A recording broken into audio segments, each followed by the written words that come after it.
the time. Men's programs are limited. And language barriers. With the men's, like, there's hardly any support for men's, you know, men's initiative. Where is there, you know, there's hardly men's shelter, you know, like a woman's shelter. Like, so there's more women's shelters available. Yeah, men need no men specific. Yeah. We need a balance of both male and female services. Okay. And then the third group? What did you come up with for your top 2 priorities? Oh, thank you. Okay, I'm gonna read, does Taya have to step out? Yeah. We had several. Yes, I see. Is there 2 that stand out for you? I'm thinking group supports and oh geez, it's hard to pick just 2. If anybody from my group can help. I know. I like the peer support as well, the peer and group support, because peer is like which would be like a 24-hour line, you know, by people that actually have been suicidal and have gotten through it. And then for group support means more like for like the aunties that lost members, or the LGBTQ community members, or just strictly men or young youth men, or, you know, group-based support. So right. That way you're not, it's not vague. And then yeah, and maybe education and training. I kind of lump those 2 together, like training for community members, you know, like how to look for signs and prevention training. Right. And also teaching consent, you know, addressing sexual abuse, peer pressure, impacts of drugs and safe drinking, those kind of behaviors. Yeah. Okay. Thank you very much. So what we're going to do now, we're going to go back into the breakout rooms one more time. And this time we're going to talk about harm reduction around suicide prevention. This is going to be a little bit shorter. I'm only going to give you guys about 6 minutes here. And I think too, coming off of prevention and harm reduction, I know they're kind of related. So hopefully you'll be able to come up with something or have come up with some priorities around there. So I'm going to pop you back into breakout rooms for about 6 minutes, okay? But I have too many windows open on my screen, so just I need a minute. I think we lost our note taker though. You lost your note taker. Okay. Is there anyone in group 3 who's in Taya's group who would be able to take notes?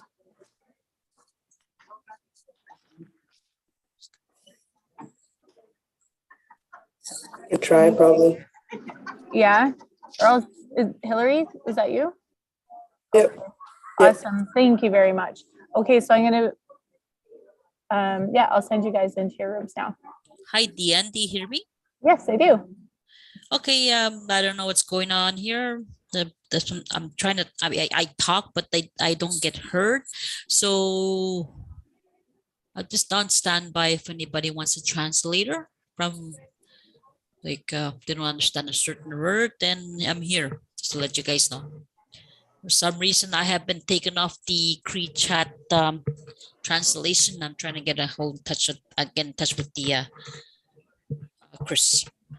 Okay. Okay, thank you. Okay. Thanks, Colleen.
All right. That 2 minutes went by fast. So I really do recognize that brains are starting to hurt a little bit and they're starting to get a little bit mushy and you need to take a break and you need to get up and walk. We just got to hammer this out and get the rest of this done so we can do our last piece before the end of the day. So I do recognize that people are starting to get tired and I appreciate that, but we got about 10 more minutes left and then we'll take a break. And then we'll vote on the ones that you're about to tell us about, and then we will wrap up with our last piece of the day. So let's talk about crisis and deaths with regards to suicide prevention and life promotion. So where are our crisis and death tables? Okay, crisis and death table facilitators or note takers, please come up with your 2 priorities. So now we'll do the report back, we'll get them on the wall, and then over break, we'll get you all to start voting on them.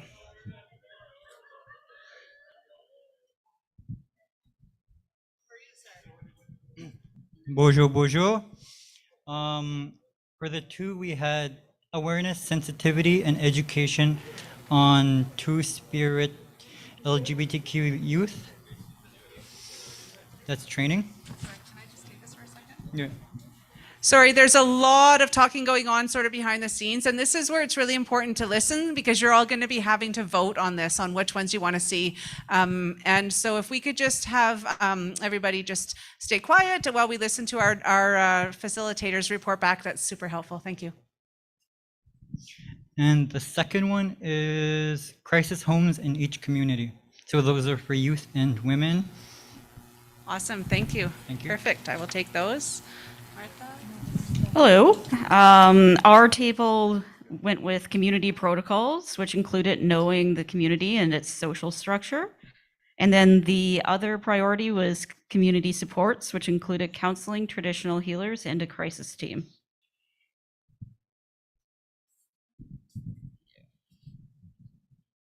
The first one is a proper training and capacity building to build confidence for the frontline workers. That's the first one. And number 2 is debriefing. Excellent, thank you.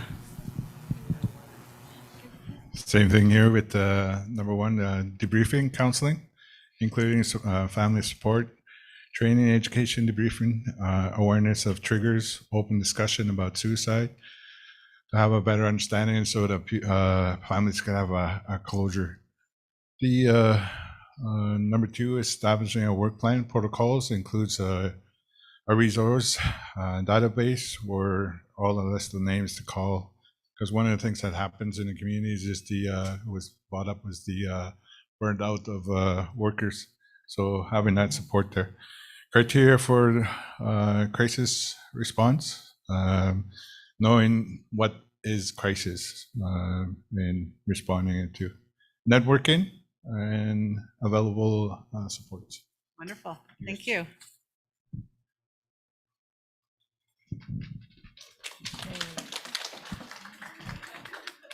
It was kind of a sad little clap, I'm just gonna. They weren't sure.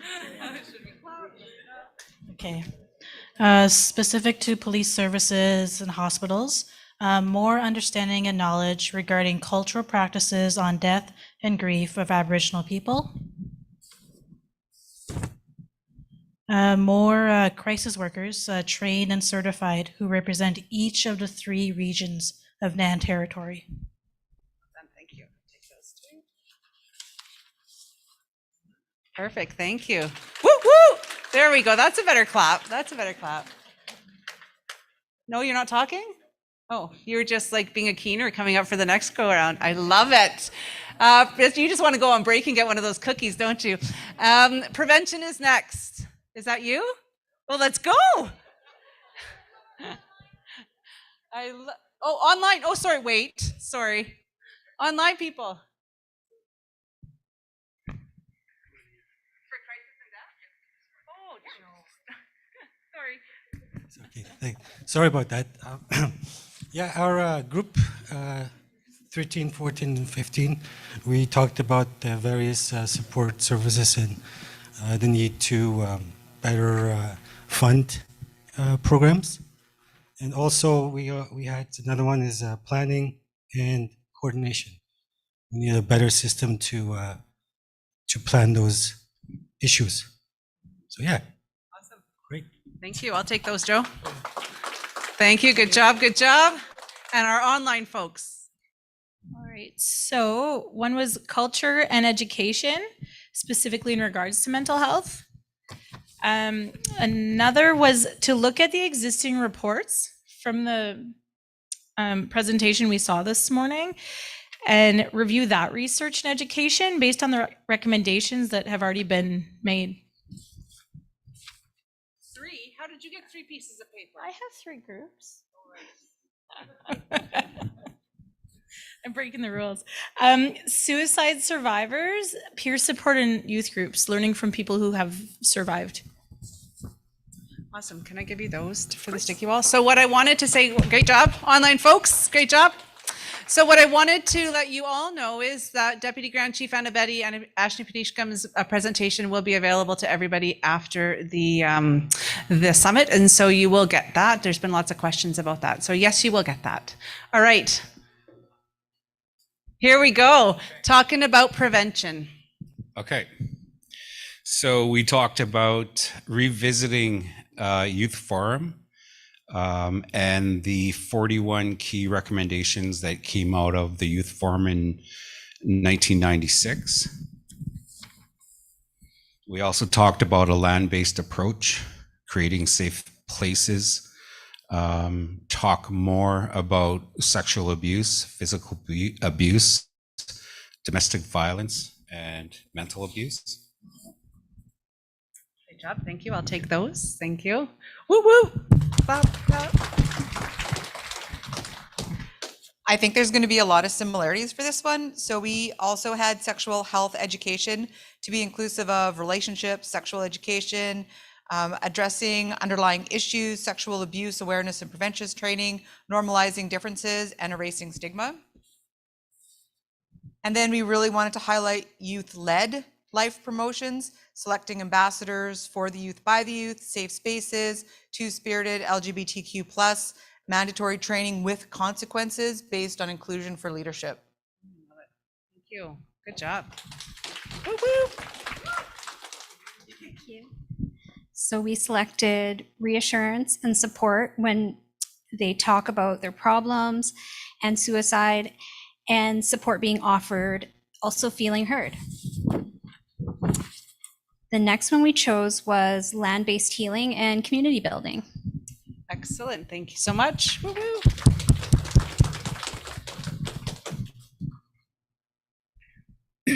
Hello, Posho. The group talked about land-based cultural activities, and we use the land to build healthy families, also building trust and connection, and also the land is used for building hope and creating safe spaces, and also buddy system and building friendships.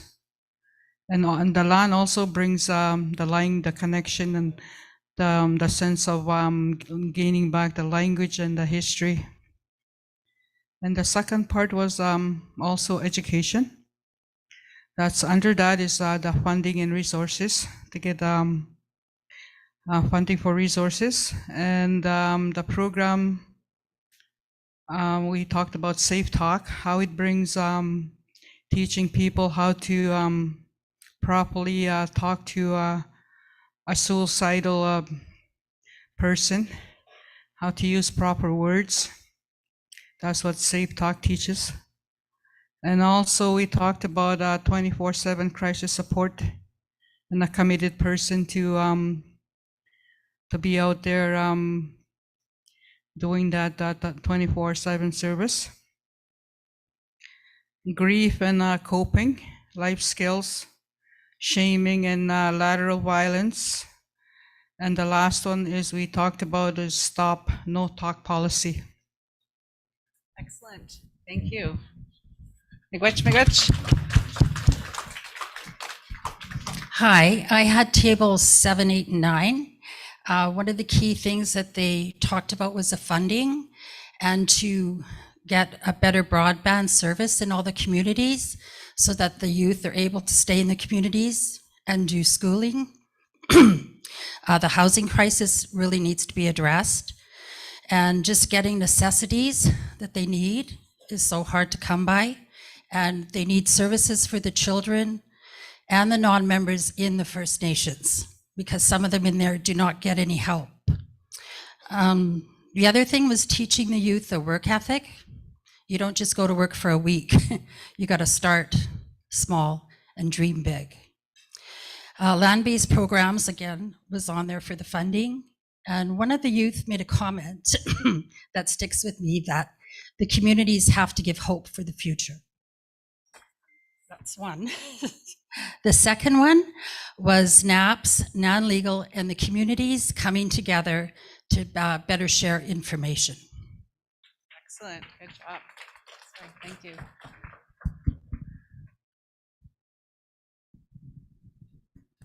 Hi, from tables 10, 11, and 12, we selected 2 priority areas. There were many, but we managed to get 2. So education and awareness for frontline workers, families, and community members, elder support, mental health first aid, specialized training, drug and alcohol for families, and remote communities, understanding what a remote community is and their needs and what they're all about. And family supports, specifically or particularly for drug-induced psychosis, escorts for those medevac with mental illness, elder support, and hospital support 24/7. Excellent, thank you so much. Good job. And our online crew. Oh, look, you're coming to get me. I should just stand in that. So we had education and healing opportunities, another all year round 24/7 crisis availability, and then specific group-based supports. Awesome, thank you. So I'll get you to take those. Well done. Is there anybody else that hasn't, any facilitators that still need to talk on that one? No? Okay. Harm reduction facilitators and note takers, where are those crew? Where is that crew? Deanne, if it's possible, when you're putting those up, there's some that really make sense to be put together. Is that what you're doing? Awesome, thank you. All right. Good afternoon, everyone. I hope you enjoyed your lunch. So the first point that we came to as one of our key ones is programming that instills self-worth. This relates to a lot of what goes on early on, such as early intervention for problems that a youth might be facing, or picking up on the warning signs that someone might need to have looked at from an early age. For instance, not every mental health support worker knows exactly what to look for when someone's down. It's easy to say to someone that you're doing fine when in reality you might not be. So that was the first thing we addressed. And the second one, I'd never heard of this term before, but natural caregivers in communities. Apparently this is a very untapped resource. Thank you to table, I think it was table 13 that gave me that one, or was it 14? Apologies, the numbers are starting to blur together.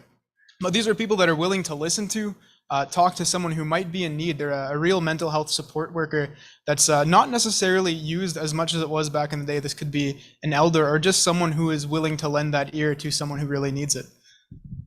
I love it.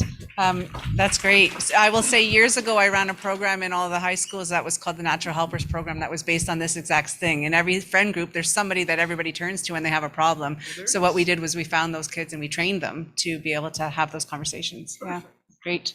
Awesome. To add to the instilling hope, we talked about building self-esteem. So instilling hope in youth by mentorship, co-ops, teaching trade skills, and peer support groups. And then our second one is, in quotations, trust healing.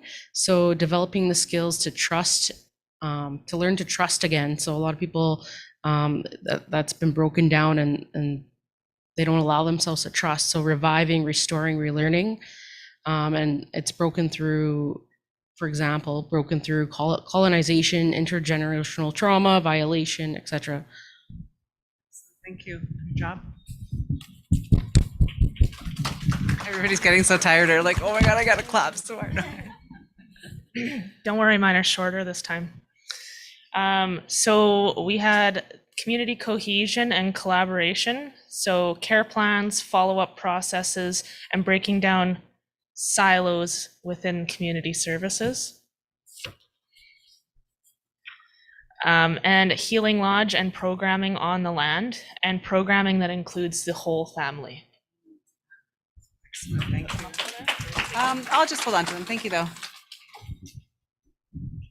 So relating to the last speaker, we had a unified community approach to services. So this could look like one main center with all the services, so they're not divided and people don't have to go to multiple places. And it can include a safe space as well. And then our second one was life promotion within communities. So this could look like promoting self-love, self-respect, returning to oneself, so language and culture, and outlets for the community, such as like sports and activities. And yeah, that's what we had. Awesome. Great job. Thank you. I'll take those. Okay, so we discussed about intergenerational trauma awareness. So focusing on education, land-based training, workshops, the needle exchange program. And lastly, we talked about funding for capacity building. Yep. Awesome. Thank you.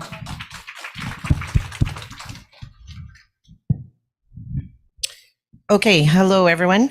So our group was actually quite easily able to group all of our a long list of comments into 2 yellow sheets. And those were health advocacy, which would include things like 24-hour on-call and volunteers, dedicated workers, counselors, outreach workers.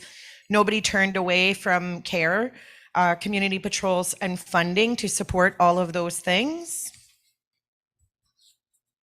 And a very common theme that we've heard from many groups, education and awareness. And we just wanted to point out that this includes cultural and land-based training or education and awareness. So both traditional and other approaches. It could include mentors and elders, as well as suicide prevention, life promotion, anti-stigma, so stigma reduction, increasing compassion, mental health first aid, all of those kinds of training for people, families, and community members. Excellent job. Thank you. Last but certainly not least is our online crew. So, excuse me, safe houses for prevention of all social sectors. One-on-one support with language. Language heals and brings us home. And do not turn away youth, even when under the influence. Excellent. Great job, folks. All right, let me check my time here. It is 3:06. We're going to take a break until 3:20. But before you go, I will just tell you, you're going to come back to these same tables after break. And our note takers and facilitators, you're going to go to the table you started at after lunch. So we're going to do the same thing, go to the same tables. You're going to start at 1. And so I'm going to change the table headings while you're all on break. So it is break time for 15 minutes. I need your notes. So our note takers, if you could bring them up here, that would be excellent. Thank you.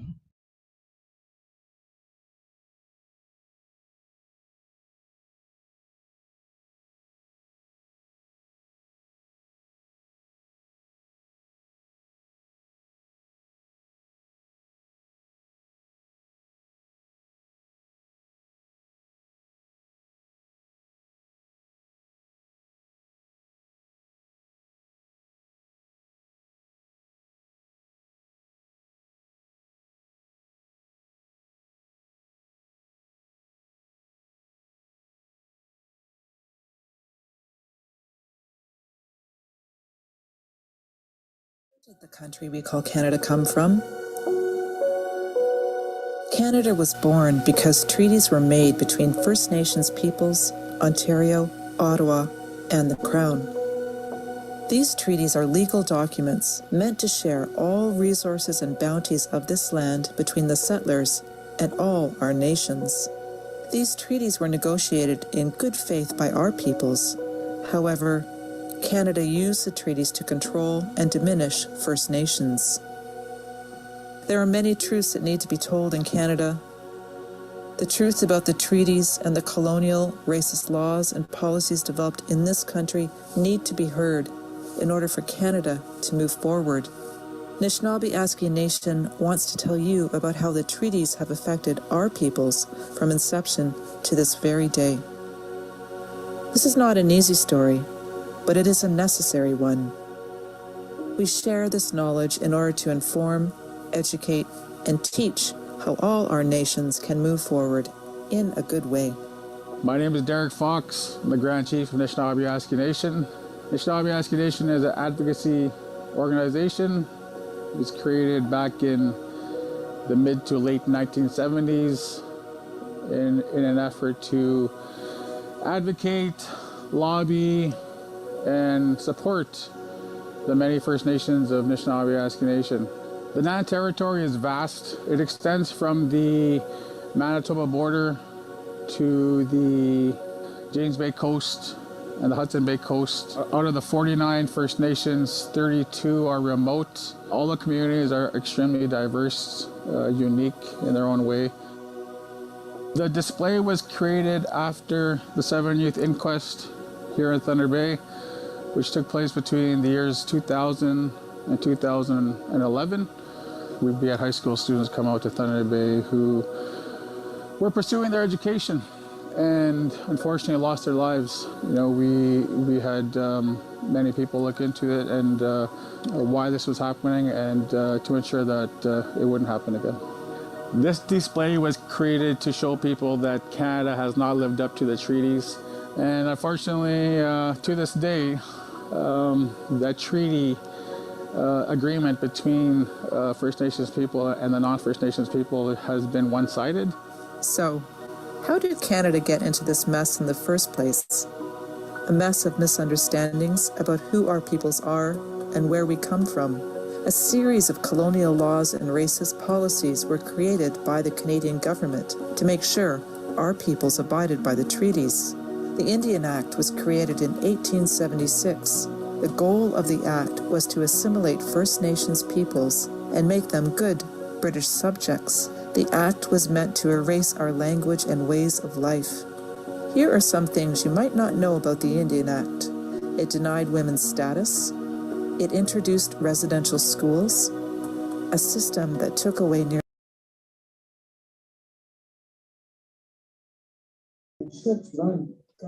Hi, everyone online. If anyone is here, I put up a picture of the crisis and deaths. If you want to send me a direct chat for a vote, then I can put your stickers up for you. And then in a couple of minutes, I will put up the next picture. If you're online and you can hear me, the crisis and deaths photo is up. Hopefully you can look at it. I know they're pretty small. And then you can just message me where you would like me to vote for you. Thanks.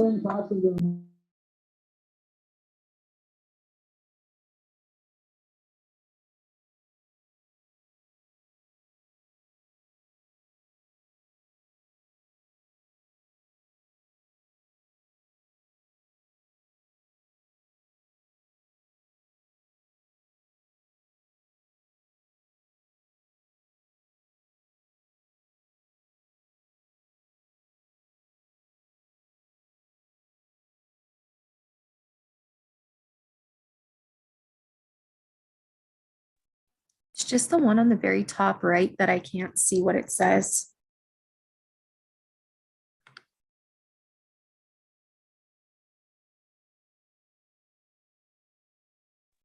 Hey, I wanted to know, can you put us in like less groups for the online component? Because I'm in the group where only 2 people are talking and there's 5 of us. Can you hear me? Hello? Guess not. Yeah. Yeah, I can hear you.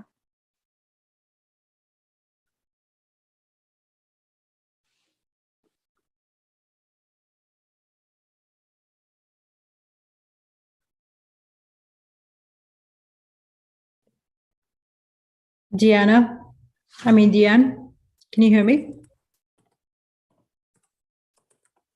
I don't think she can hear us. I don't think she's in here. She's not wearing her headphones, maybe chat. Honorine, you can you put that on chat so she can see it? Yeah. Okay, thank you.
It was suicide survivors, peer supports, and youth groups.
Okay, education, training, and resources, safe talk, etc.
A little bit south of Timmins. It's a nice little small community. It's very manageable, very welcoming people here. Before Choose Life came, we were struggling to provide programming for the community, for culture and for tradition and different types of First Nation practices. Those are big words, Choose Life. It means a lot of things to me, that there is hope, that our people won't have to always be sad. There is someone out there. There is a program. We're able to do more because we can choose the way in which we want to help our community heal. Like, it creates a very deep sense of autonomy. That's what the Choose Life program is. It's self-governance and autonomy. We do education, awareness, prevention, and then we also do stuff where we take them out on the land so that they're disconnected and reconnected, meaning that they're disconnecting from technology and reconnecting to their self. It brings engagement. It brings back the significance of each community's culture. It gives opportunity to the young where they wouldn't have that opportunity before. Those bush camps are extremely effective for healing. We can connect back to our inherent knowledge through our activities on the land, whether it be hunting, netting, or picking some plants in a fall time, or berry picking in the fall, or tripping and falling in the snow. Like, what a lovely thing to fall in a cloud. Like, that's what it's like at the bush camp. You can see it in their faces. Like, you can read reports, you can look at pictures, but it's when you interact with them directly and they tell you face to face what this means to them, that's when you know that it's making a difference. My name is Bisam, and I am 9 years old, and this is my first time at this camp. My name is Dane, and my age is 11. This is like my probably first camp with my school. There's a lot of skidooing. You get to play with your friends. What I most enjoy about being here is the snow and all the adventures. I like to get to eat good food here. We went ice fishing yesterday, and then we caught like 6 or 7 fish with that fish net. And when we got all that fish, like we got 6 fish, that looked cool. All you can hear is laughter throughout the camp. And then to watch the children cut heads off the fish, and like, they may not have ever done that before, but the skills, like, and they're so good with the knives. They're very happy to be able to, do something that meant something and then feed the rest of the community. Like, that was brilliant. gives them that sense of pride, you know, and that sense of belonging. And it's like, hey, I know how to do this. And, you know it's working when stuff like that happens. It's slowly bringing back the language because they are learning the language as opposed to not knowing anything years prior. He's learned a great respect for the land, animals, and himself with these programs and through these land-based activities. But it's so important to be able to maintain this kind of programming. I wish we would have had this kind of programming when I was his age. The first time around, we only had 3 kids. This time around, we had 10 kids, which was crazy. There was a lot of kids for the camp, but you know, it made it work, and all the kids really enjoyed it. We know now, 3 years in, that it's changing lives, it's saving lives, and it's transforming young lives, and you cannot put a price tag on that. I'm definitely coming. I'm gonna come back in the winter, just like right now, next year. All right, folks, if you have not voted yet, Aaron's got some sticky dots over here. We need everyone to place their votes before we move on to the next topic. We're on the home stretch for today.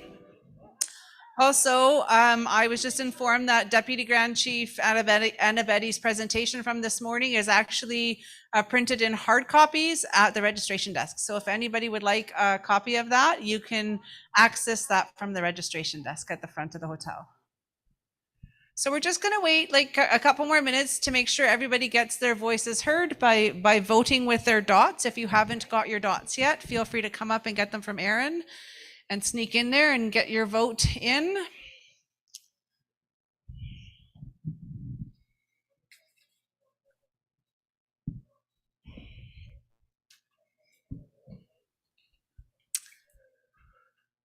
I feel like we've lost a lot of people. Where should I go and find them? They're all outside. Should we all just like move outside and finish the day in the sun? Oh, I wish. I know, maybe tomorrow. No, sorry, not gonna happen.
We are on the home stretch for today, and before I actually start the day, hold on, or the end of the day, hold on. I just need to point this out because this is so wicked awesome. Is this you that did this? Look at this awesome bouquet she made with Play-Doh. So I think that just because it's beautiful and it brightens the room, we need to give her a prize because it's awesome. So who's the prize giver here? We have prizes. I was told we have prizes, but I don't know where they are. Woo woo! Like, look it. This is spectacular. This is talent. Okay, hold on. I'm going to pull it out. Look it. They're roses. They're spectacular. Anyway, I'll get you a prize. I'll find, where's Melinda? Melinda told me we have prizes, so she's the one who's going to tell me where to get the prizes. All right. We got a couple more minutes while people vote. We're going to play a game. I got a quarter. I'm going to give away another prize because I'm just feeling really generous. And so what I'd like you to do is, if you'd like to play this game, I'd like you to stand up. We're playing a game of heads or tails. It's an easy game. You don't need to move from your table. It's just good fun. All you need to do is choose heads or tails. If any of you know Stan Wesley from Moose Factory, who is like awesome, he taught me the heads or tails game at one of my events that I coordinated long ago. So what I need you to do, I have a quarter right here. I'm going to flip the quarter. So you have to choose heads or tails. So if you want to choose heads, you put your hands on your heads. If you want to choose tails, you put your hands on your rump. Okay? So everybody who's playing who is standing up, you either got to put your hands on your head or your tail. So choose one, heads or tails. If you're standing up, you got to choose a heads or a tails. All right, I'm going to flip the coin. If it's heads, anybody who has their hands on their heads has to sit down. If it's tails, anybody who has their hands on their tails has to sit down. Got it? And then we'll just do process of elimination until we have one winner. So if you're standing up, you either got to choose heads or tails. Make a decision now. If you can't make a decision, sit down. Don't play the game. Okay. All right. It is tails. So anybody who had their hands on their rumps, you got to sit down. What? I just want prizes. Can I have two? Okay. All right. So those of you who currently have your hands on your head, you could shake your hands out. You got to choose again, heads or tails. Heads or tails. Got a few heads, got a few tails. All right. Tails again. Tails again. Anybody who has their hands on their rump, you sit down. I'm going to do a good one this time. I'm going to throw it up in the air and go. Okay, so shake your arms out. Choose another one if you're still standing. Choose heads or tails. Oh, those of you choosing heads, that's risky, man. We just did tails twice. Okay, hold on. Oh, it's tails again. Tails again. I know it. What are the chances? Okay. Shake it off. Heads or tails again. We got a few more. Ready? I spun that one good. Oh my gosh. It's tails again. It's tails again. You were playing the odds, eh? All right, shake it off. How many people are still playing? Put your hands up. Few people? All right. Heads or tails? Choose. Okay, ready? Oh, wait. You've all picked the same? You can't all pick the same. I didn't even notice. I'm not even going to look at this. I'm going to You can't all pick the same. We need at least one person to pick something different, but unless you all want to lose, and then nobody wins the game. Oh, thanks, honey. I so hope you win now. Okay, are we ready?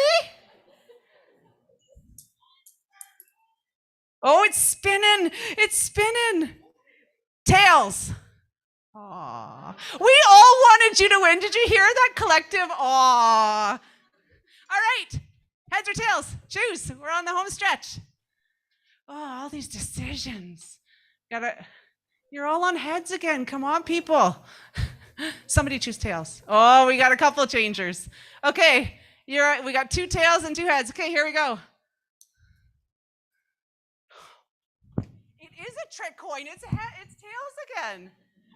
What is going on?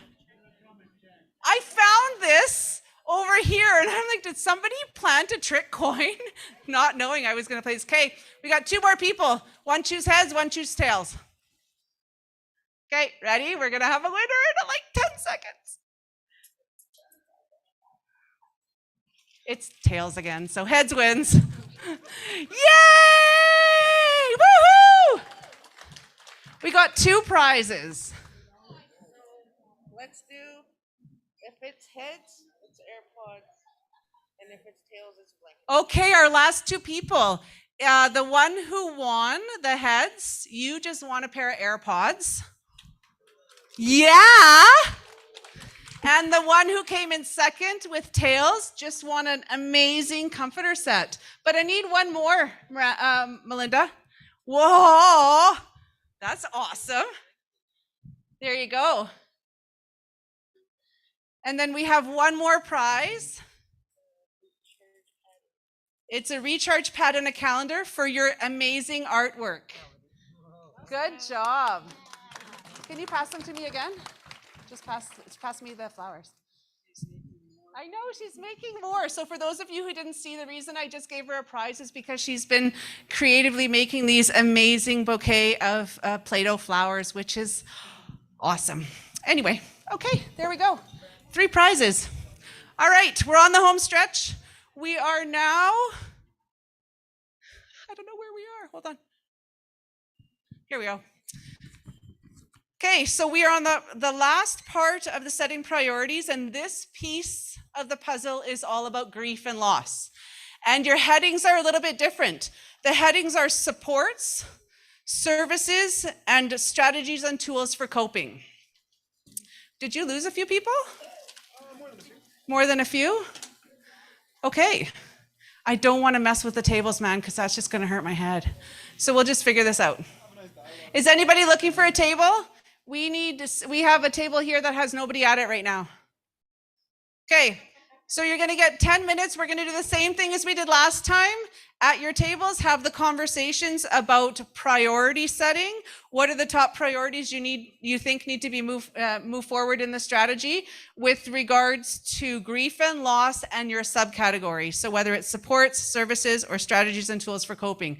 Again, we've got the 3, 1, 2, and 3 are together, 4, 5, and 6 are together, 7, 8, 9 are together. So your facilitator will move from table to table, and your facilitator will take the topic and move to the next table. I'm giving you 10 minutes and 10 minutes only. We are at the home stretch of the day, and I know you're all tired, but I appreciate that you're all back and you're all ready to work. So I'll give you 10 minutes to get the party started here.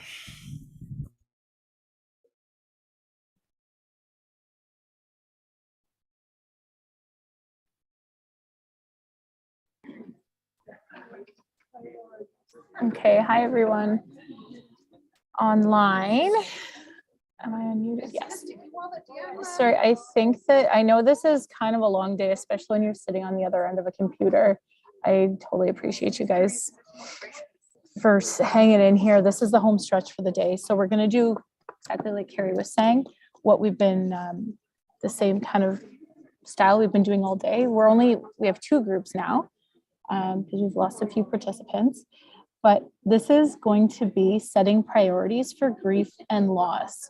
So the first 10 minutes, we're going to do hard 10 minutes this time too, is going to be about supports. So what kind of priorities for supports around grief and loss? Does anyone have any questions on that? Or else I'm going to put so I'm going to start the breakout rooms now for 10 minutes. And who do I have? Margaret and Cindy, you're still holding strong with me to do the scribing for the last little stretch of the day. That would be so greatly appreciated. And I'm going to open the rooms now. Can we all just be in one group online? You guys want one big group? Yeah, because there's no one else speaking in the group that you put us in except for one other person and me. I shuffled the groups up. So I have 6 people in one group and 7 in one. Okay. Let's try that for the first 10. And then after the first 10, if you're finding it's really limited participation, and then I'll put you all in one big room. How does that sound? Okay. Okay. Yep. Awesome. So I'll set the timer for 10 minutes now.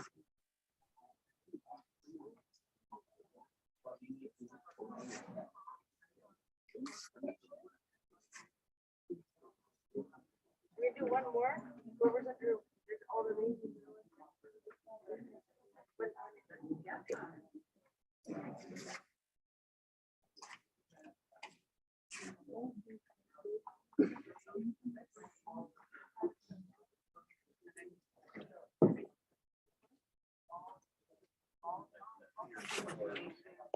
The online participants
Colleen, are you want me to assign you to a group?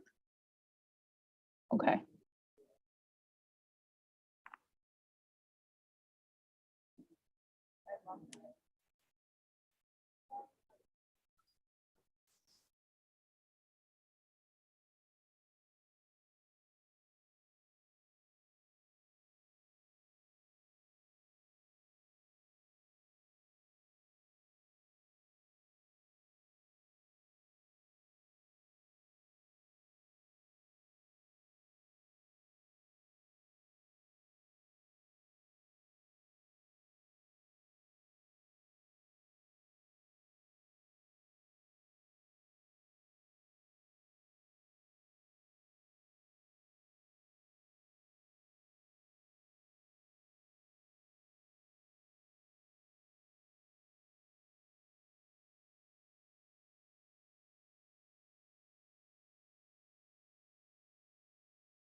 All right, we'll give you about 30 more seconds to finish this conversation, please.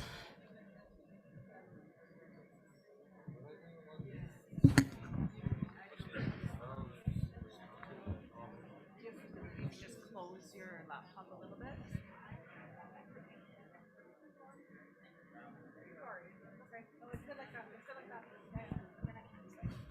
How about I move?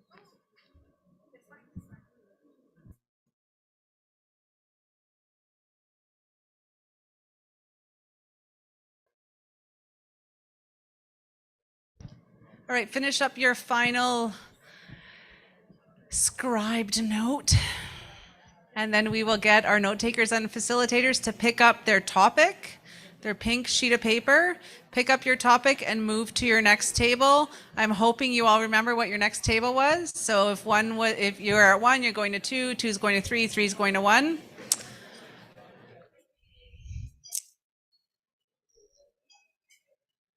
All right, up and at 'em, folks. So our facilitators and note takers are moving tables. You only got to do this 2 more times and then report back, and then your work with me is done for the day. We're almost there, folks. All right, do our note takers and facilitators know where they need to go? Perfect, perfect.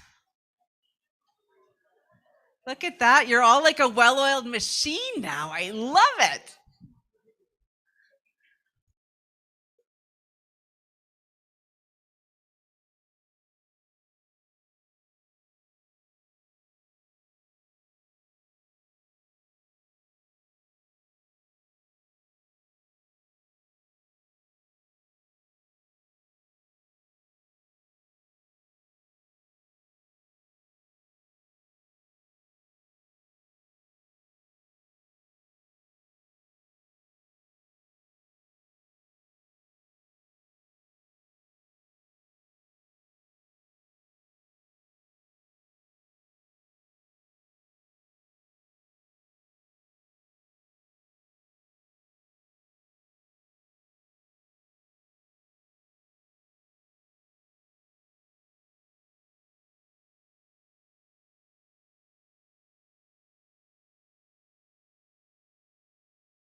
Welcome back, everyone.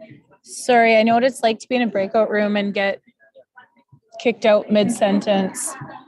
Were you able to come up with, actually, I have two pieces of news. So today, because you guys just watched the room get prizes. So today we're gonna do a draw for online participants for $100 Visa gift card. And tomorrow, online participants, only online participants are gonna go in a draw for AirPods tomorrow. So I thought I would let you know that first. And then next, did you guys come up with top 2 priorities group 1, Cindy's group?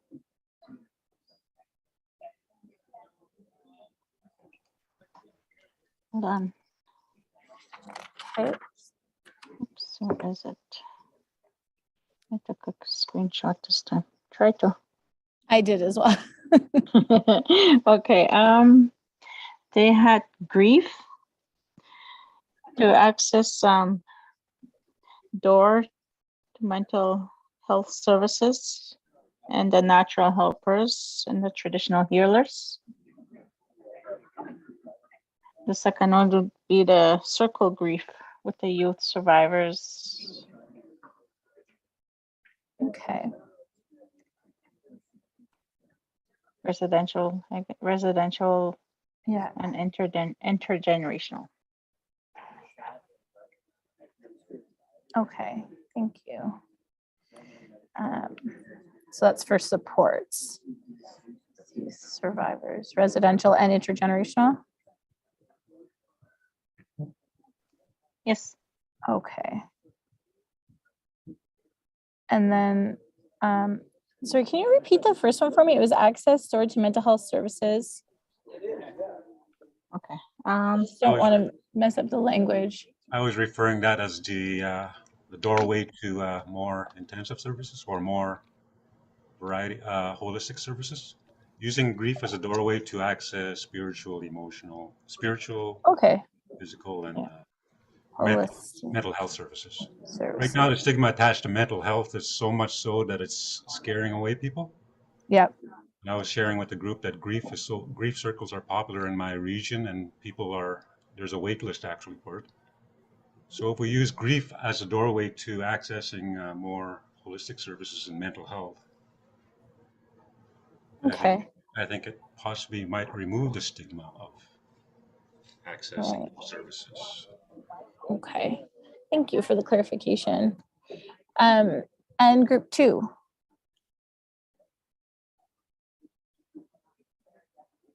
What did you come up with? I know this has been a super long day. It's a lot of brain power. It's a lot of thinking and sharing. What did we come up with in group 2?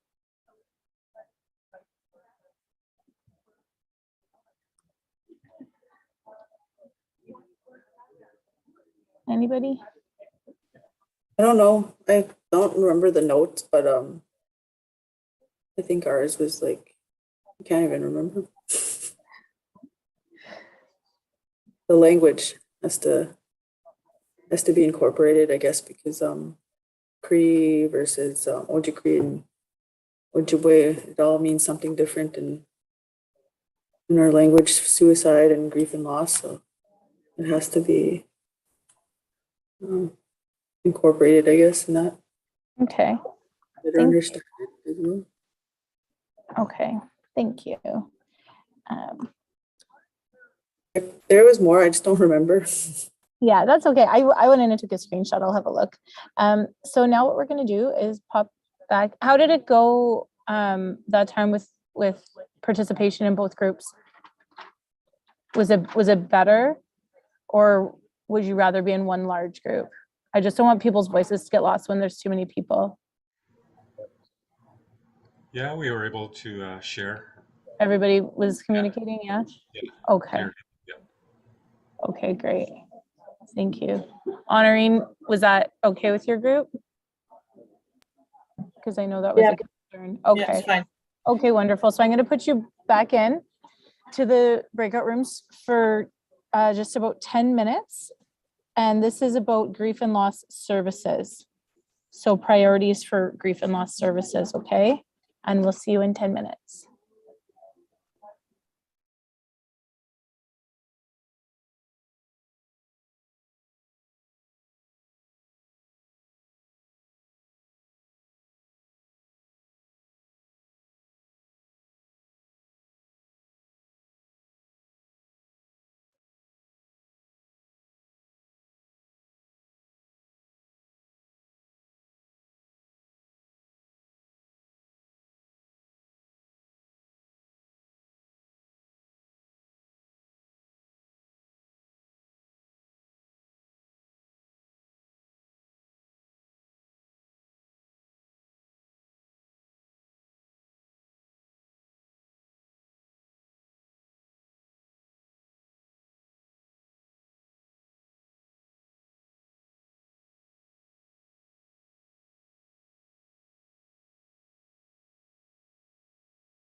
All right, crew, finish up those conversations and officially move to your last table for our facilitators and note takers.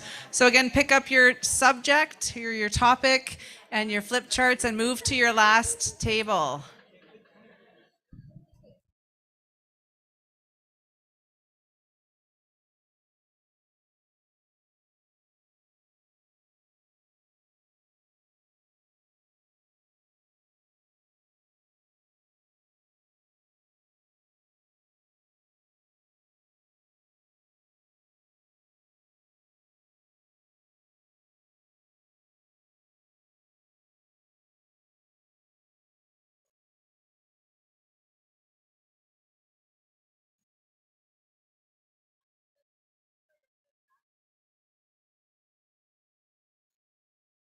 So if you haven't moved yet, note takers and facilitators, please move to your final table. If you need me to tell you where that is, please come see me and I'll let you know.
Okay, everyone, welcome back. And just quickly here, we're gonna see, does anyone want to share their top 2 priorities with me? Were you able to get to that point? I think for services, our group, we highlighted 2. We said there's a regular counseling where people would receive counseling, and then there's the edu therapy, the grief and emotional therapy, which is different from the regular counseling. So those were the 2 we highlighted. I just wanted to add, like, for these services as well, just to make sure that they have culturally sensitive training. Oh, definitely. Yeah. Just because there's too many services that go into communities that have no idea how to be in a community or act in a community. Right.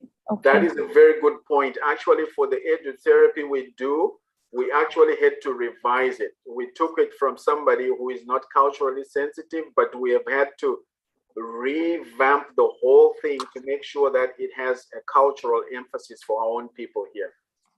Okay. Thank you. Thanks for that, Hillary.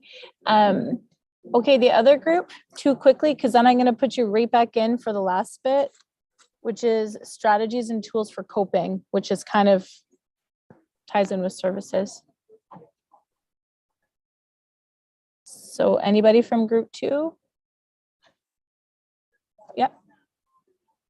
Yeah, Colleen. Oh, you're muted. No, I can't hear you. You can just type if you want as well.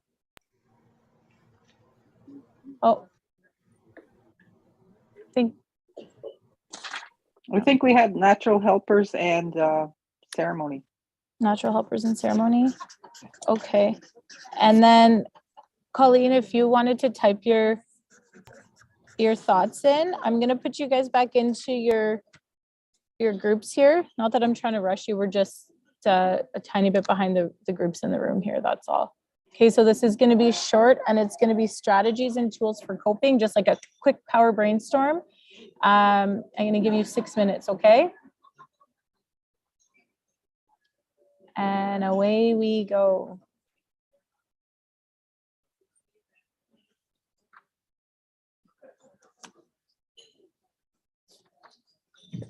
All right, we have 1 minute left to finish at your table, please, folks. 1 minute left.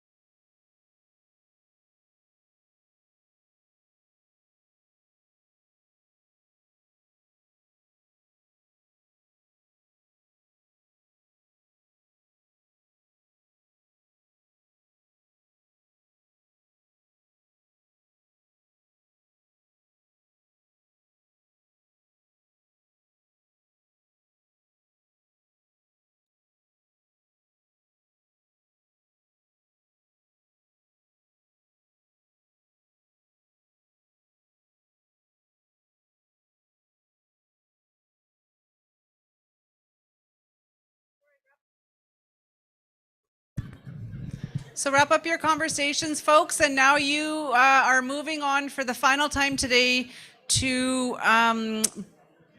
narrowing it down to 2 priorities. So I am going to bring some yellow paper to you, and I want you to narrow it down to the top 2 priorities that you think need to be included in the strategy.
Does anybody need more time to come up with their 2 priorities?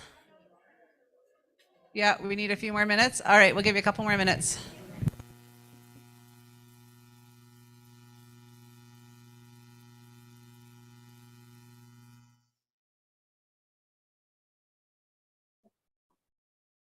Okay. Welcome back again, everyone. I know that was a quick one. Did you have time to come up with some priorities? I think so. I don't know. Awesome. Does anyone want to just share? We can just, if you just want to share. I think I might have missed that first priority, but the last one I caught on, I didn't type, was the traditional and cultural interventions. Okay. I believe maybe is that Wabano, Rick Rabano, is that the holistic approaches? Is that another one?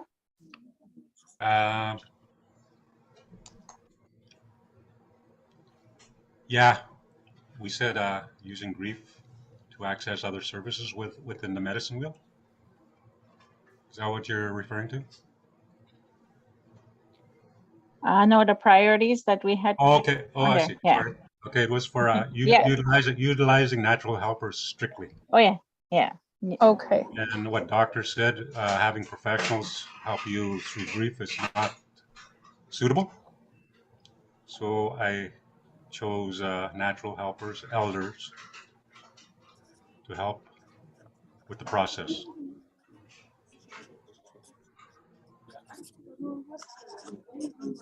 Okay. And then any other strategies and tools for coping? Any priorities there? She made an example of her own loss and the services that she utilized in her grief. Okay. I think those services and supports, what she listed, are all Indigenous, traditional ways, and which is why I said we need a more culturally appropriate way to grieve, and that's only offered through our own people. And if we see a psychiatrist with our grief, we're going to be labeled, I said, because the grief is in DSM-5 now. If you're grieving for more than 2 weeks, and you go see a psychiatrist, you get a label attached to you, not to mention. So it's a big. That's why I stress the natural helpers and the elders, our own people. Right. Okay. Thank you. Does anyone else? Do y'all need more time or are we good? I was going to say, a thumbs up. I was just going to say that I really liked the point on using the natural helpers. First of all, before we do this, I have to tell you, normally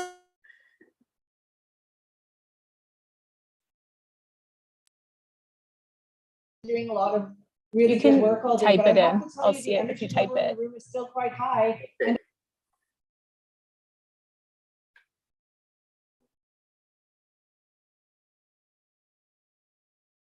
all of the work that you've done today. So kudos to all of you for sticking it through. I know it's a long day and lots of thinking and lots of work, and it is appreciated. So let's talk about priorities then. We're going to start with supports. So where are our facilitators that were doing the supports conversations? Come on up and tell us your priorities, please. On the home stretch for today. You get to go first. Thanks.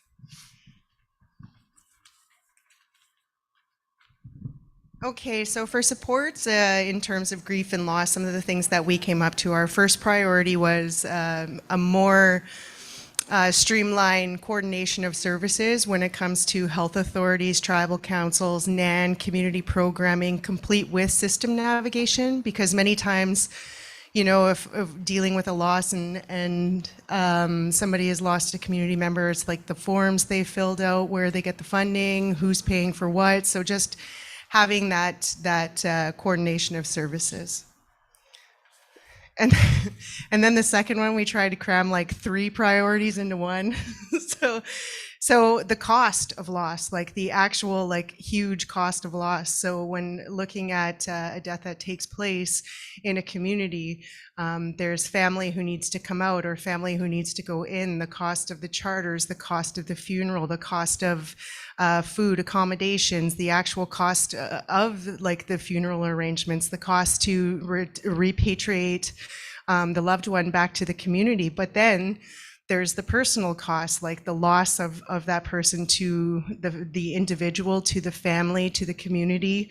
And then the loss that's left on the survivors, how now they have, that family breakdown piece because they no longer have those members of their family with them, or even just understanding that loss isn't only relative to death, but it's also relative to many other things like children in care.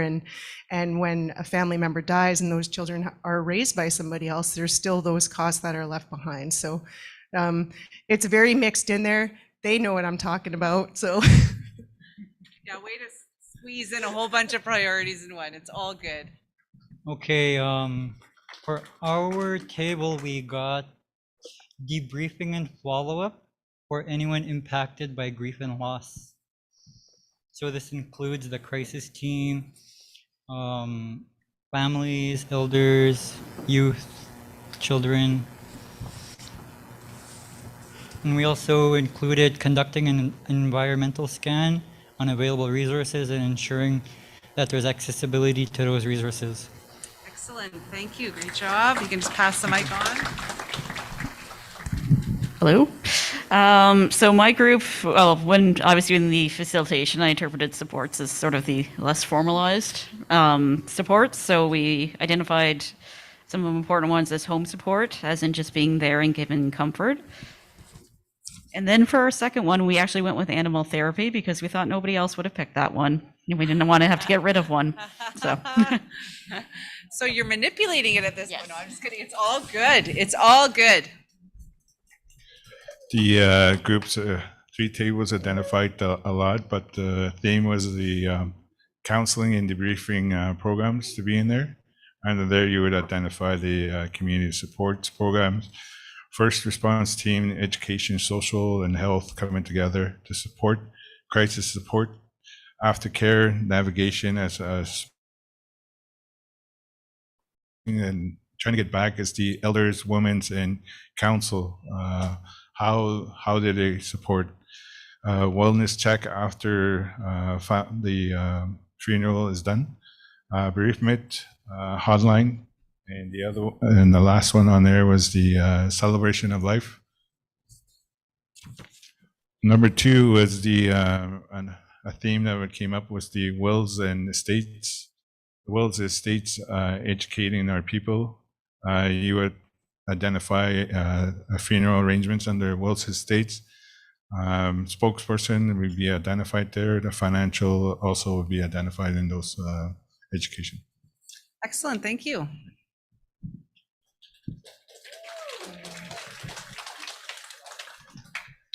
Okay, the first one we have is leadership. So it's be chief and council, specifically relating to having their presence and also the financial support in times of crisis and grief.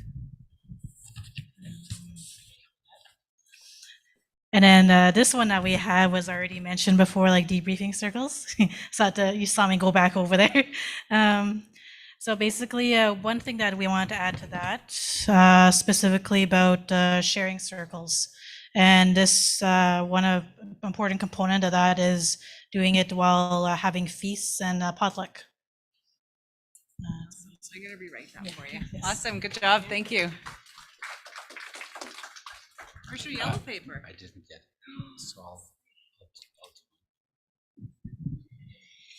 So table 15, we talked about sometimes the lack of supports in our programs or communities, and sometimes if they are available, they're only designed to support and assist our members with short-term issues rather than long-term.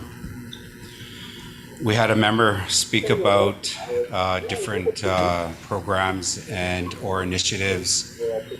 A gentleman spoke so eloquently about Jeannie's Way and supporting families with issues of grief and loss, and to share. There's a forum to share how they're impacted with the issue of grief and loss.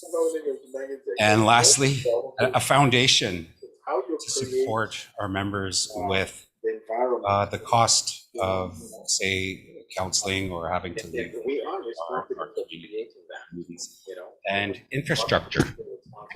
Thank you so much. Are you gonna? There's yellow paper right over here. Good job, thank you. And our online crew.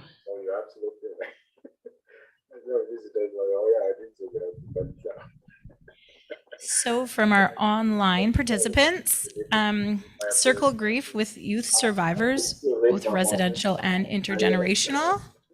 I am creating And a thought that grief can be the access door to more holistic services, like mental health, spiritual and emotional, because with grief, there's less stigma. So I thought they could actually use it as a doorway to provide even more services in the mental health realm.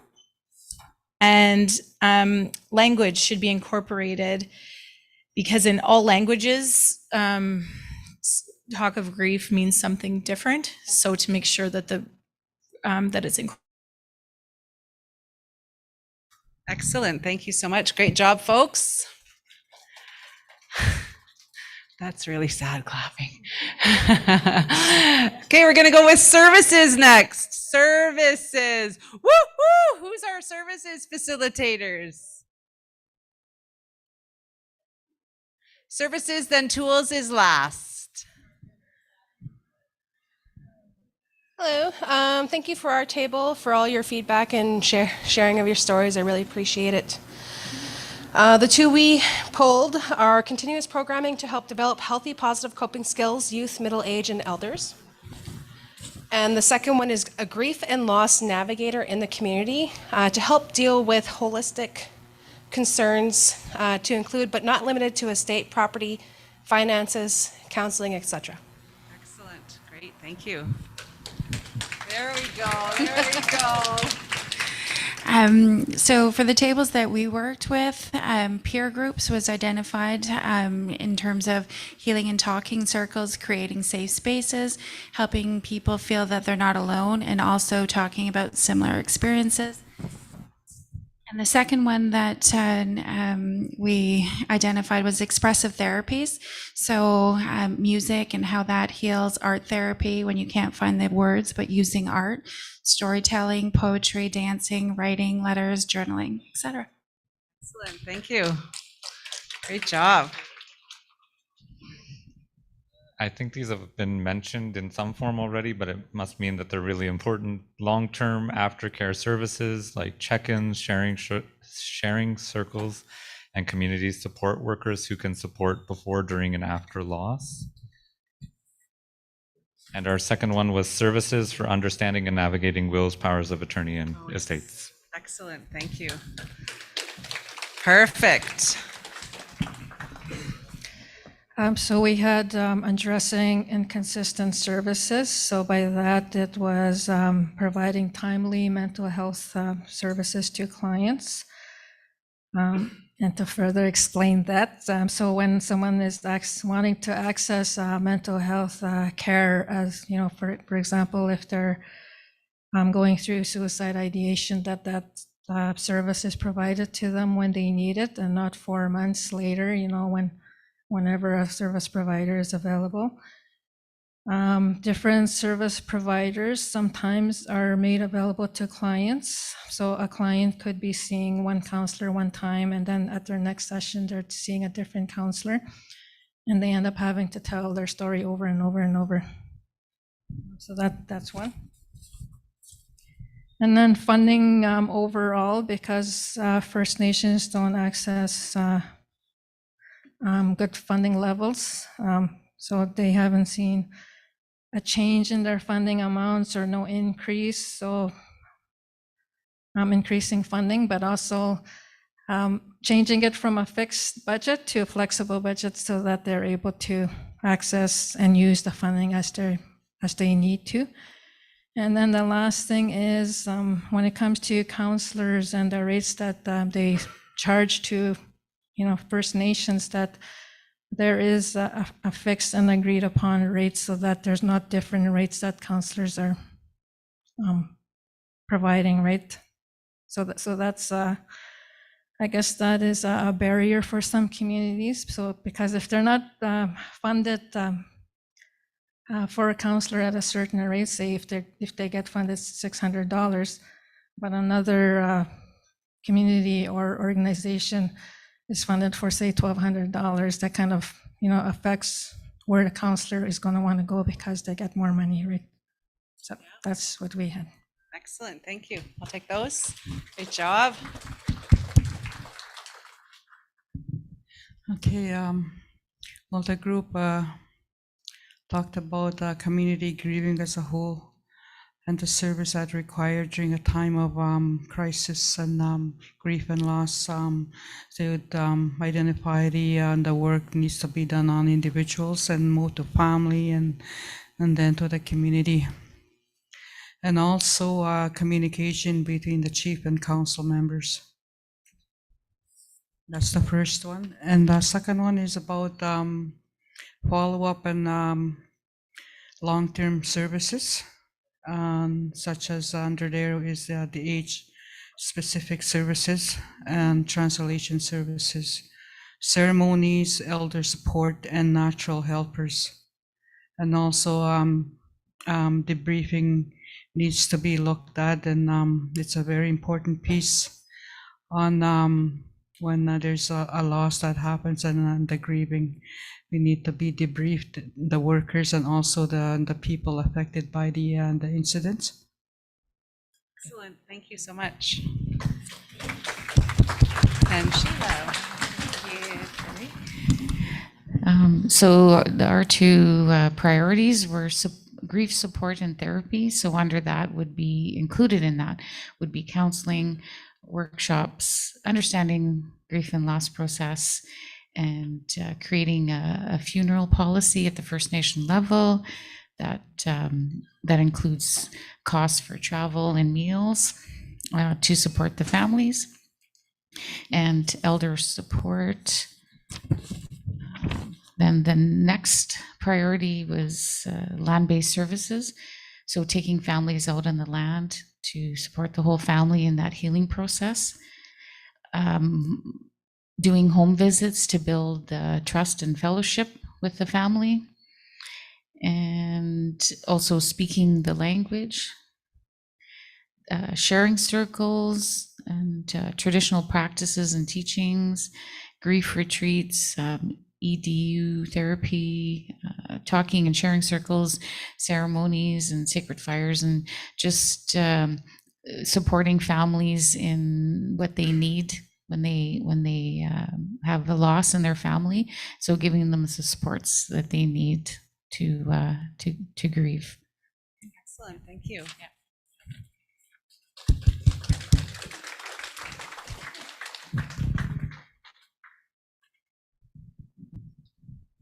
So from our online community, we need a more culturally appropriate way to grieve with natural helpers and elders, traditional and cultural interventions, and grief and emotional specific therapy. Excellent, thank you, great job. Perfect, thanks, Tia. All right, and our final heading is tools.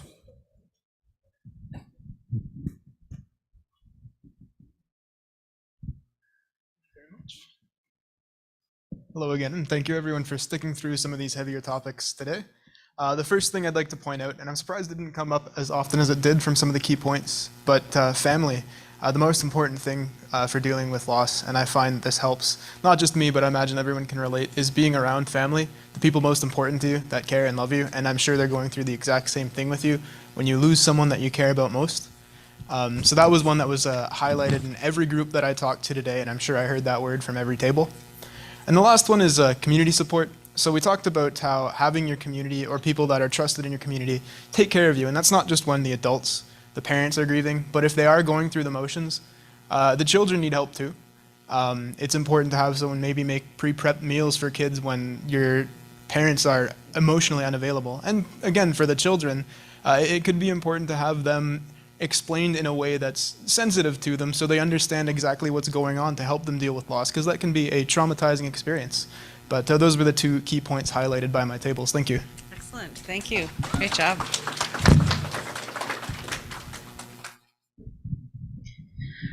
So we came up with the reconnection between the elders and the youth, and using the traditional teachings and knowledge. And somebody rephrased it saying revitalizing and reclaiming the way of life instead of referring to as cultural teachings. And the second was utilizing outlets for coping. I know, I think animal therapy maybe was mentioned, but various ways of coping. Not everybody copes using, talk therapy. So using sports, art, music, horse therapy, dog therapy, support groups, and then like resources for land-based activities. So having various outlets and not just one thing for people to cope. Excellent. Thank you. I'll take those. Thank you. So for our, what we decided is we had only come up with one, and we came up with one because we gave a name to it. It is called the Community Wellness Strategy for Grief Recovery and Aftercare. And what it includes is check-ins, wellness kits, resources, counseling, healthy coping skills, a prevention plan, follow-up, which can be overseen by a grief and loss coordinator or navigator that was mentioned earlier. Boom, the work is done. Time to go home. Good job. Hi, so what we came up with was training for workers. Specifically with kids, it would be explaining grief and loss to them using books and visuals. We also talked about creating a booklet to help understand grief and dealing with and recognizing unresolved grief. Another one we have here is traditional healing, land-based healing, ceremony, natural helpers, feasting the family, traditional healers, sharing circles, and just passing on the teachings. Excellent. Thank you.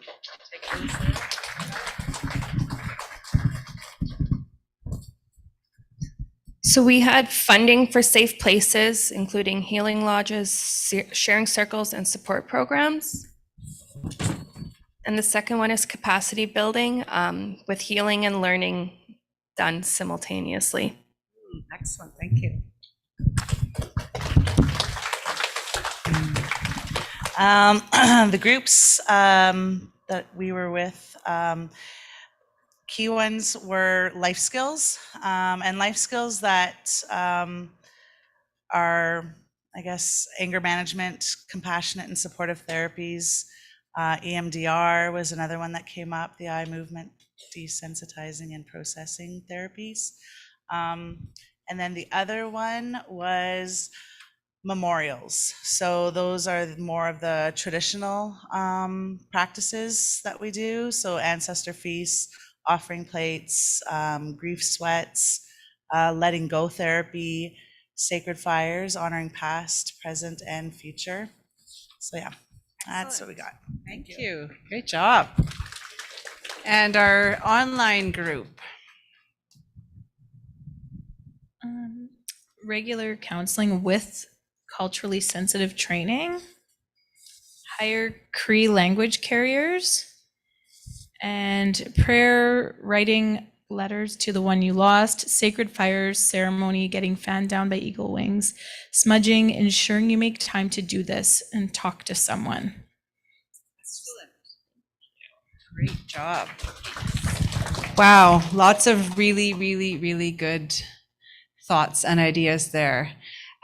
So you all do need to vote on these ones, but we're going to sit tight for a minute. Where I would like you to vote before you leave today. So we'll give you dots before you leave. And if you can promise, I would really love it if you could all vote before you leave so that I can work on all of this tonight. So I have a plan for tomorrow. We have, let me just see where we're at on our timing here. We're a few minutes over, but it's all good. So we have the Women's Council, Teresa Sutherland, Brenda Fox, and Cecilia Spence, who are going to share their thoughts on the day to wrap up the day a little bit. And then we are going to close with a song to send us off today in a good way. It's not a closing song, it's just sending us off today in a good way. Yeah, so Teresa, Brenda, and Cecilia, I'm not sure where you are. Are you in the room? Are you? Did you know you were doing this? Sorry, I'm totally putting you on the spot.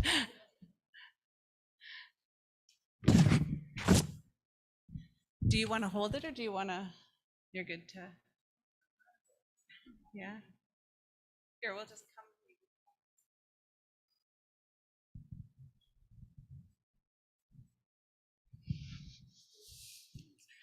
Waje miswe, utamasega taik, naspich nisaganesan, miswenhan, utakagi michik, nestuinagagi tendahik, eminechik, kischatakaskan hamasih, tandegi tutamahiwichhaih, kichinano maganista gotaskanesih. I would like to thank, I'm saying hello in my language, and I would like to thank each and every individual that have come here to give us their experiences, their comments, and what we did today. I am very honored to see that. I've been in the Women's Council for a very long time.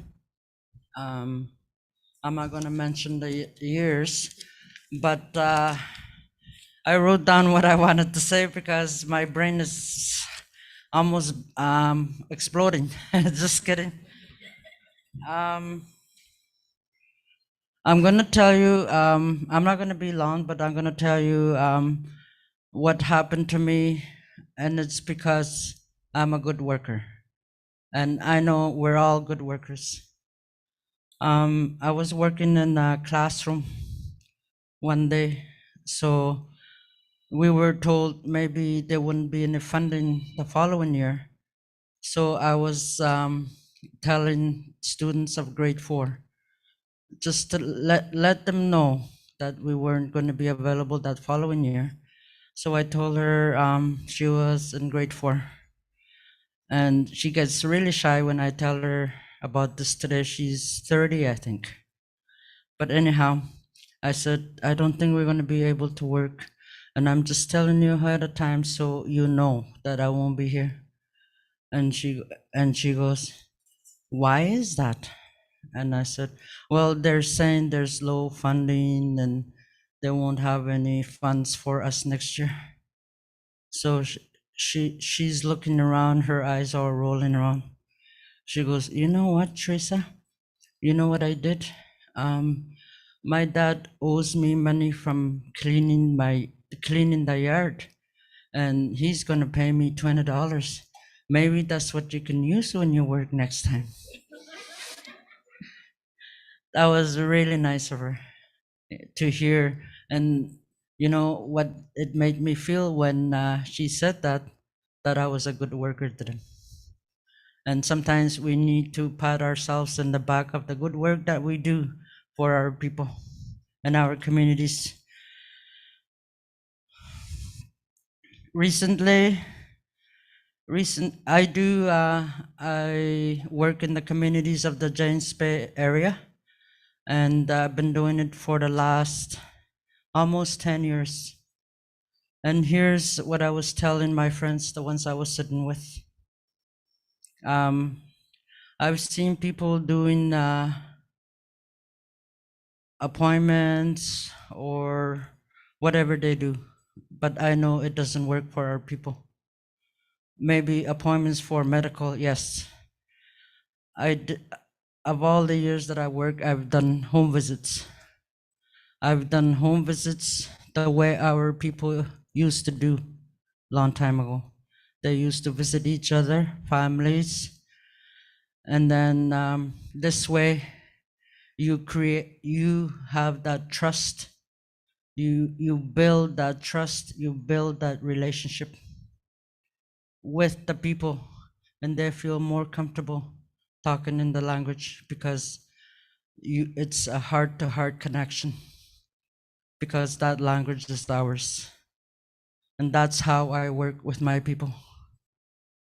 And then recently, last month, we were called in and I was asked if I was free, but I was on a 5-day to myself. And I said, what's happening? Oh, we're trying to take this grieving family, a young mother that just lost her partner with 5 children. And I said, I will come. We were doing a land-based, and they told me rough camping. I've had rough camping many years. And I said, okay, that's no problem. Even the men were there to look after us, whatever it was they needed to do, maintenance or whatever it is in the land-based. And I said, it's okay if you want to go home. We'll do this alone with the 2 youth workers, and my friend is actually here, my coworker. I've been with her for 9 years, but we've been working really good together. And then I told them, the men, maybe they thought we were scared or something being in the bush, and I just told them, you can go home. So we stayed there with the families, just all women. And we built a really good relationship with that family. And that family, I stayed another extra 5-6 days, and I went to visit her every evening or whenever when she was free. And you know, they're very, very I don't know the word, but my mind is full. They're very happy. But with once this elder said, he says, I was walking around and all of a sudden, what happens today, he says, when you see a family member across the street, whatever you may be doing, shopping, and then we don't even approach our own siblings today. We just kind of look or wave. And that elder says, go back to how it was way back when we used to greet each other, say, "Kasaga hitten," which means I love you, because we tend just to wave or not even say hi or be upset with each other. That's what the elder taught me. And I've visited many elders. That's all I do is home visits. And then I keep doing, checking up on people that I've lost. We've lost many. Everybody knows we've lost many during this pandemic. And whoever I see coming, then I know that they lost somebody a year ago. I approach them, I acknowledge them. How are you doing today? And that's, it feels good. You feel good after you approach and acknowledge your own kind. And just before I go, before she starts her reflection, how she felt today, I'd just like to share with you, as I'm looking at people here, and I'm very grateful that you are here today to share your experiences and how we can help our future, our people today that are suffering, and especially opiates. It is very heartbreaking to see that today. So we have work to do. Once we leave here, we have to continue, not say later. we got lots of work to do. There's 7 in our. There's 7 of us in my family, and I lost a brother from drugs a few months ago. So altogether, my eldest sister, lost 3 sons, 1 daughter. Then the next older sister lost 3 sons. And I lost 2 sons and 1 daughter. That's just 3 of us. And it's all from drugs, alcohol. But I'm not saying that for anybody to feel sorry for me, but it's time we say, we want to help you. Regardless of if it's a stranger or somebody you don't know, they come to you, offer, like wache means hello, just acknowledge that person. It feels good in your heart after. And there's nothing more than I can say that I'm very grateful that each and every one of you are here to support each other. Gichimigash.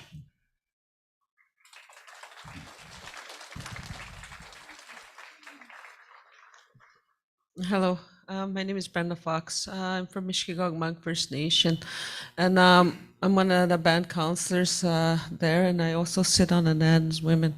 And just before I start, I want to acknowledge the drum, the prayer from the elder, and everybody here, including the staff and the hotel staff too that clean our rooms. You know, everybody here has a role.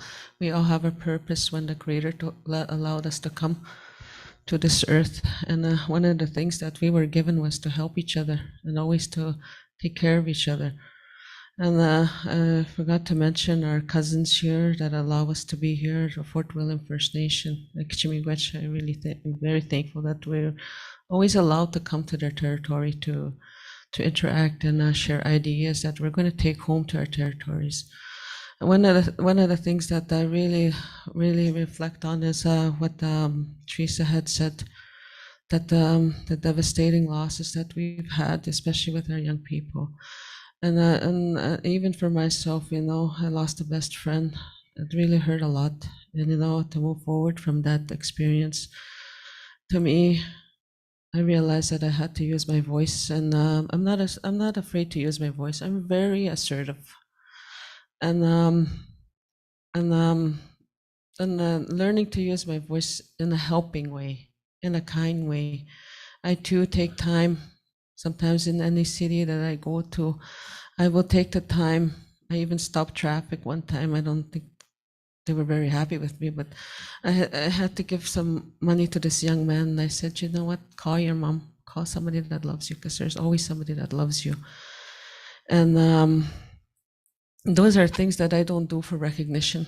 I sat down on a sidewalk one time with a young lady because I felt that she needed somebody, and we talked, and I went and bought her some stuff and I kind of pushed it because I kind of invited her if she wanted to go for supper because I was alone, and I know she wasn't very comfortable with that. So it just takes a moment to be kind. Always take that moment to be kind and just say hello. It could change somebody's mind. So with that, I really enjoyed the interaction that we have now. And I just want to say this, and it's kind of like I kind of like to throw humor into a lot of stuff that I do because it just relaxes you as a, you know. I always have to wash my mouth because I've been wearing a mask for 2 years and I still do it, and I find that my mouth kind of gets dry on the sides. Anyways, have a good evening.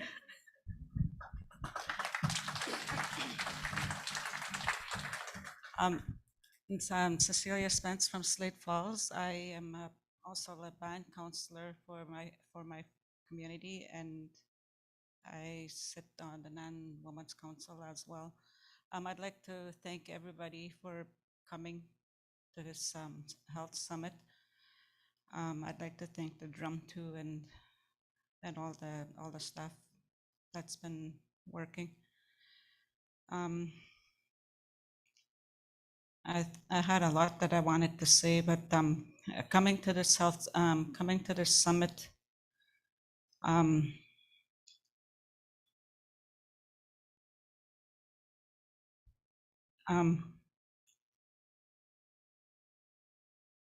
going to say that it's I'm kind of looking that it'll kind of help me too in my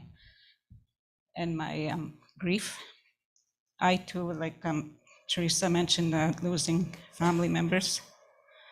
I have lost 4 brothers, all younger than me. 2 of them to drugs. The most recent was my youngest brother a year ago. And coming to this health summit, I'm finding that I'm really glad to see that there is people that are willing to come together to fight this crisis that we're in for our young people. And like I said, that I'm just kind of like to help myself in my grief too, as I'm trying to heal. I kind of lost all what I was gonna say, but I'd like to thank you guys for listening to me and just being there and coming together with us. I just got to mention. Sorry, once they give me a microphone, I'm not letting it go. Just kidding. I wanted to mention that there is 8 women, non-women council, 4 on the west and 4 on the east. So the 5 that are missing are Bertha Sutherland, Celine Sutherland, Sam Wesley, and Diane Wesley. Right? She was. So yeah, those are they just kind of they send their regrets. Good. Miigwech, thank you so much for your words, wonderful women. So we are about ready to wrap up the day, and I have prizes. And so we're going to give a prize away to our online crew. And our online crew, we have a wheel of fortune here that has all of our names of our online crew. So we can spin the wheel. Wah, wah, wah. Winner, winner, chicken dinner. Dr. Francis. Dr. Francis just won a $100 Visa gift card. Whoa, nice.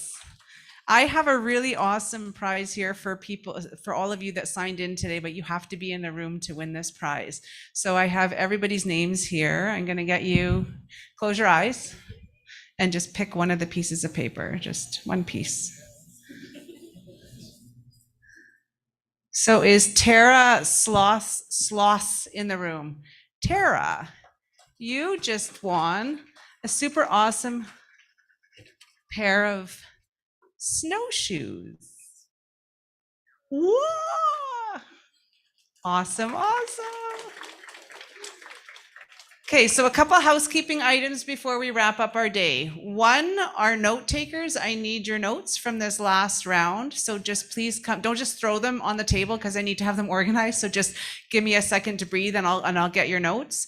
2, you all need to vote. So Erin is sitting here with the sticky dots. So before you leave, if you could get the sticky dots and then go and place your dots on which ones you want to move forward with. 3, food is about ready to come out for supper. So you're all invited to stay for supper. It's set for 5 o'clock. And then from 6 to 9, there are some activities that are happening tonight. And all down the hallway, on all the hallways, there's posters that say what activities are happening and when they're happening. I think there's journaling tonight. There's jigging tonight. There's managing mental health and self-care animal bingo I want to go to that one. That sounds like a lot of fun. Anyway, so those are the things that are happening tonight. Tomorrow morning, breakfast is at 8 o'clock. Starting at 9 o'clock, it's going to be another long day where I need your brains. I'll give away some more prizes. We'll play some more games. For all of my note takers and facilitators, we're going to meet upstairs in the Point de Muron room at 8:45 tomorrow morning, just to do a run through of what the day's at 8:45. Are you waiting for me for something? Oh.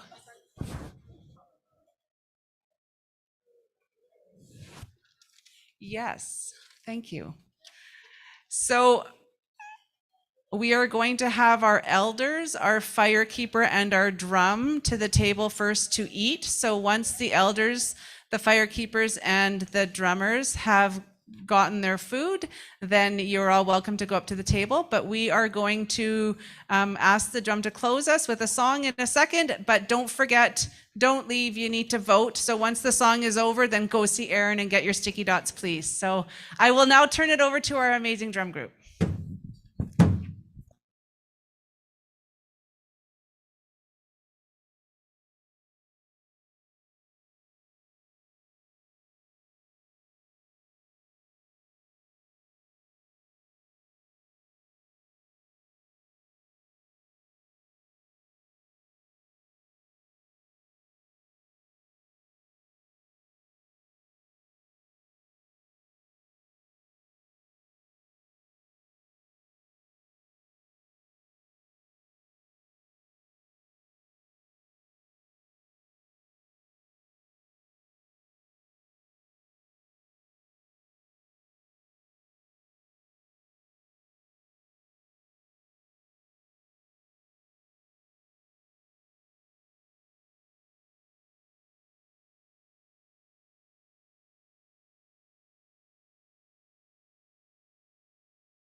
Miigwech, thank you so much.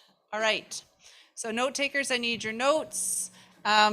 People can come and vote. Aaron's got the sticky dots. Please don't help yourself to the food until you've seen that the elders, the firekeepers, and the drum group have eaten. So what